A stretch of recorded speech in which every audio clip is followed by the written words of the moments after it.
사랑하는 성도 여러분, 6월 18일 수요일 아침입니다. 하나님 은혜와 평강이 함께하기를 축복합니다. 좋아요, 구독 꼭 눌러주세요. 천만 성도 큐티하는 그날까지 우리 함께 달려가도록 하겠습니다. 오늘 우리에게 주신 하나님의 말씀은 고린도전서 9장 1절에서 12절까지의 말씀인데요. 우리 12절의 말씀을 읽도록 하겠습니다. 다른 이들도 너희에게 이런 권리를 가졌거든 하물며 우리일까 보냐. 그러나 우리가 이 권리를 쓰지 아니하고 범사에 참는 것은 그리스도의 복음에 아무 장애가 없게 하려 함이로다. 아멘. 고린도 교회가 여러 가지 문제들을 안고 있었지만 또 사도 바울에 대해서 사도직에 대한 그 의문을 제기를 했습니다. 당신의 사도직이 정말 그리스도로부터 온 사도직이냐, 이것을 의심하는 사람들이 있었다는 거죠. 참 바울이 가슴이 미어지고 아픕니다. 왜냐하면 주님께서 직접 바울을 사도로 부르셨기 때문입니다. 그리고 그 증거가 너희가 아니냐. 내가 사도로 부르심을 받고 너희에게 복음을 전가했고 너희가 복음을 받아들여서 그리스도의 사람이 되었는데 이것이 너희의 증거인데 왜 나의 사도직을 그렇게 반대하고 의심하느냐. 왜냐하면요, 다른 제자들이, 사도들이 이 고린도에 와서 복음을 전하고 소문에 듣자 하니 12제자 외에 바울이라는 사람은 예수님의 12제자가 아니었다, 이런 이야기를 들은 거예요. 그 바울의 주장을 들어보면 다메섹 도상에서 예수님을 만났어요.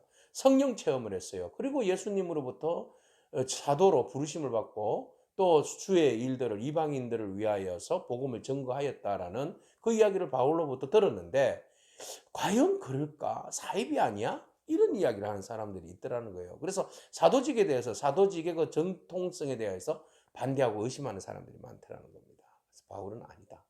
나의 사도직은 주님께서 직접 세워주신 사도직이다, 당당하게 이야기를 하고 있습니다. 여러분 교회의 담임 목사님의 그 목회의 그 교육자직에 대하여서 의심하지 않기를 바랍니다. 네, 분명하게 주님께서 세우신 목사, 장로 또는 교육자들, 하나님께서 친히 세워주셨다는 사실, 여러분들의 교육자들 하나님께서 친히 세워주셨다는 사실을 기억하고 여러분 귀하게 여기고 순종하고 따르기를 축복합니다.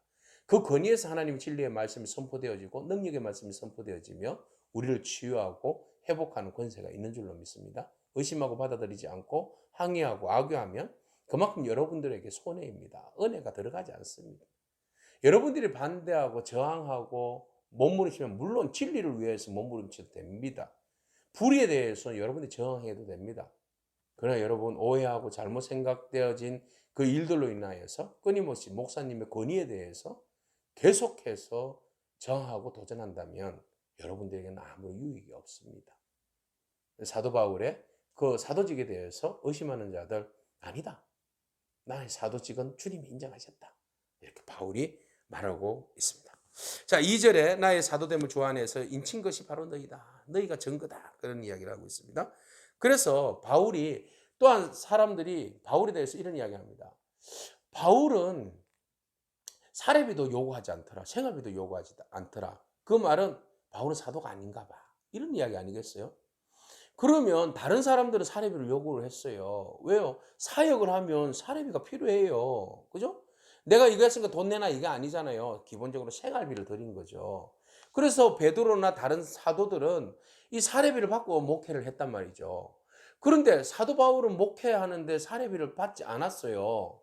그러니까 네가 사도가 아니기 때문에, 자신이 없기 때문에 그 사도가 아니기 때문에 요구하지 않는 거 아니냐, 이런 오해가 가진 사람이 있어요. 야, 여러분, 그 목회자가 사례비를 안 받고 목회한다 그러면 얼마나 좋아요. 근데 오히려 사도 바울의 그 사례비를 받지 않는 것에 대해서 오히려 더 사도직을 의심하면서 바울을 우습게 얘기하는 거죠. 그래서 바울이 딱 잘라서 이야기합니다.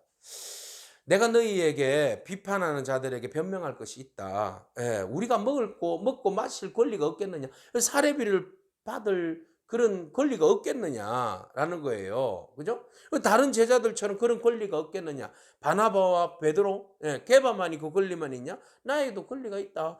누가 자기 비용으로 군복무를 하는 사람이 있고 포도를 심고 열매를 먹지 않는 사람이 어디 있고 양떼를 기르고 양떼의 젖을 먹지 않는 사람이 어디 있냐? 율법에도 다 나오지 않느냐. 일하는 소에게 망을 씌우지 마라. 먹을 것을 주라, 일하는 사람에게. 레인에게 먹을 것을 주라. 레인은 하나님이 기업이잖아요. 그 말은 성도들이 레인들 축복하면서 성도들이 레인에게 필요한 것들을 채워줘야 하는 거 아니겠어요? 그러면 성도들이 여러분 교회의 교육자들을 챙겨서 여러분들이 책임져야 되죠. 하늘에서 뭐 물건이 돈이 사례비가 뚝 떨어집니까? 여러분들이 주의 말씀과 그 은혜 받으면 여러분들이 교육자들의 기도와 어떤 정성 어린 수고와 노력에 의해서 여러분 삶의 자리 하나님 은혜 주시고 축복 주십니다. 그러면 여러분들이 하나님 은혜로 축복받았다고 그러면 그 은혜에 대한 감사가 있어야죠. 그리고 풀타임 사역자들에 대한 책임적인 의무가 있어야 되죠. 우리가 교회에서 권리만 주장하면 안 되잖아요. 우리가 해야 할 의무가 있습니다. 의무에 대해서 최선을 다해야 되잖아요. 그래서 주의 교회의 풀타임 사역자 복음을 위해서 온전히 24시간 이상을 헌신하는 교육자들 위하여서 여러분 생활비를 지원해야 합니다. 지원하더라도 여러분 교회의 형편에 따라서 좀 넉넉하게 지원하기 바랍니다. 교육자가 잘 먹고 잘 사자는 거 아니잖아요. 요즘 교육자 형편이 굉장히 어렵잖아요. 그죠? 사실 4년 졸업하고 신대원 3년 하고 또 대학원 2년 하고 박사과정하고 이런 분들이 많아요. 그럼 사회로 이야기하면 교수급이고 부장급 관리 직업 관리군에 속했잖아요. 그런 사람들 최저 생계비 그냥 200만 원 선에서 왔다 갔다 그것도 많이 주니 적게 주니 막 이러시면 참 그분의 퀄리티가 삶이 비참해요. 네? 사실 뭐 돈으로 그 사람을 평가하는 건 아니지만 말이죠. 형편에 따라서 생활하는데 불편함이 없게는 해야 합니다.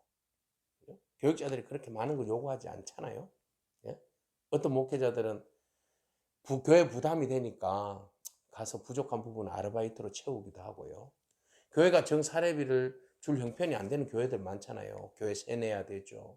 사례비는 언제 만져봅니까? 그럼 그걸 메꾸기 위해서 목사들이 드라이브하고 말이죠. 쿠팡 물류센터 가고요. 또 쿠팡 이처 배달하고 말이죠. 지금 이런 일 하지 않습니까? 그죠? 그런데도 불구하고 성도들이 충분히 사례비를 드릴 수 있는 형편임에도 불구하고 무관심한다든지 그것을 애써 모면하면 여러분들이 어떤 유익을 여러분들이 얻기를 기대할 수 있겠습니까? 그건 아니잖아요. 그러니까 바울이 이야기하는 겁니다. 일하는 자에게 사례비를 반드시 주는 건 맞다. 생활하는데 불편함이 없이 주는 건 맞다 이 이야기예요. 그렇다고 싹군처럼 막 요구하는 자들이다 이렇게 보시면 안 됩니다. 당연한 원리예요. 그렇죠? 노동이 있는 것에 임금이 있는 건 맞잖아요. 교육자들은 노동자 사실 아닙니까? 노동자 맞아요. 그러면은 거기에 대한 임금을 지불하는 거 맞죠. 좀 넉넉히 주세요. 넉넉히. 뭐 넉넉히 못 줄 형편이면 어쩔 수 없는 거잖아요. 자, 그렇게 해서 바울에 대해서 그런 이야기 하니까 우리가 받을 권리가 없냐? 있다. 복음을 위해서. 사실은 일하는 사람들이 10절을 보세요. 우리를 위하여 말씀하심이 아니냐? 과연 우리를 위하여 기록된 것이니 밭가는 자는 소망을 가지고 갈아요. 곡식 뜨는 자도 함께 얻을 소망을 가지고 떨어요. 사례비를 기대하면서 떨어요. 일하는 자들이. 그렇잖아요. 그죠? 그리고 우리가 너희에게 보세요. 바울이 신령한 것을 뿌렸다. 복음을 전했는데 너희의 육적인 것을 거두기로 이제 과하다고 하겠느냐. 헌금하는 것에 대해서 생활비 주는 것에 대해서 과하게 거두었다고 말할 수 있느냐라는 겁니다. 그래서 바울이 그런 모습에 물질에 대해서 궁색하고 그런 모습들 보면서 차라리 내가 텐트 메이커 하는 게 낫겠다. 왜 바울이 텐트 메이커 했겠어요? 자비랑 선교를 왜 했겠어요?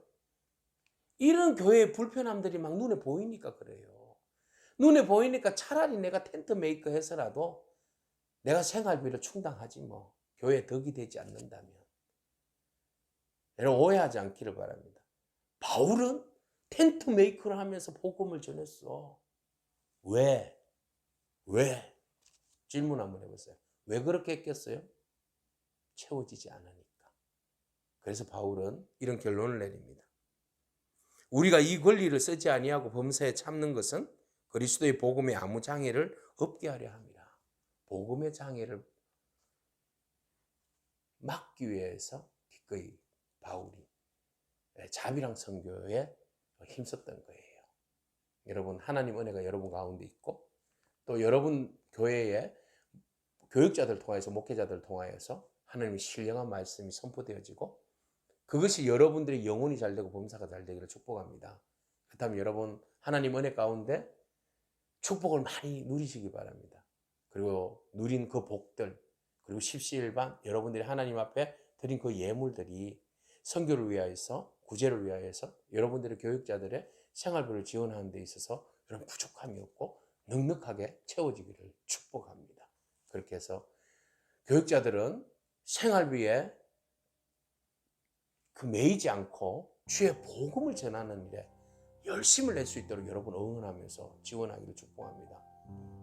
교육자들이 부족한 것을 채우기 위해서, 교회 세를 내기 위해서 얼마나 열심히 합니까? 예?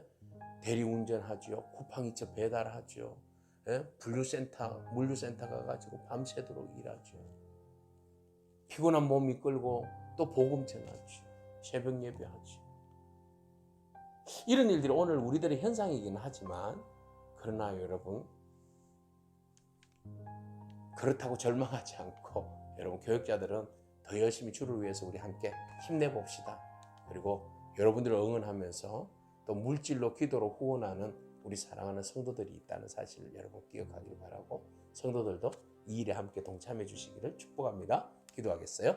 하나님 감사합니다. 복음 전도를 위한 사역자의 권리의 포기를 보면서 여러 가지 많은 생각들을 해봅니다. 주님, 우리가 권리를 주장할 수도 있지만 여러 가지 권리를 포기하기도 합니다. 그것이 왜입니까? 주님의 복음이 방해를 받지 않게 하기 위함인 줄로 믿습니다. 우리가 과도한 요구도 또 부족함으로 인하여 시험 들지 않게 하시고 오직 우리가 복음 전도에만 집중하게 하시고 우리 모든 성도들은 하나님의 은혜 받은 것에 대해서 감사하며 또 교육자들의 형편을 돌아보아서 우리가 합력하여서 오직 복음 하나님 나라를 위해서 서로 힘쓰며 나아가는 복된 인생 되게 하옵소서. 예수님에게 하신 이름으로 기도합니다. 아멘. 오늘도 믿음으로 승리하길 축복합니다. 아멘.